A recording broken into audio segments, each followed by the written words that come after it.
তো চলো বন্ধুরা, আজকে কি কি রান্না করেছি দেখিয়ে দিই তোমাদের একবার।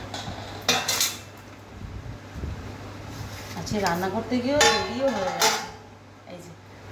এই যে উচ্ছে, বেগুন, বড়ি আর আলু দিয়ে একটা তেতো তরকারি বানিয়েছি।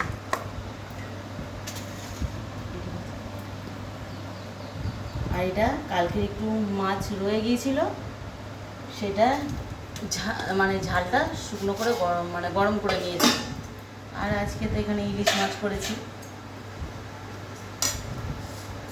আর সাথে দিয়েছি পেঁপে ভাতে, আলু ভাতে দিয়েছিলাম, আর শাক ভাজাটা কালকে একটু রয়ে গিয়েছিলো সেটা রেখে দিয়েছি। আর এই যে ডাল, আর সাথে পেঁপে ভাতে আর ঝিঙে ভাতে দিয়েছি। ব্যাস, চলো এই আজকে রান্না বান্না।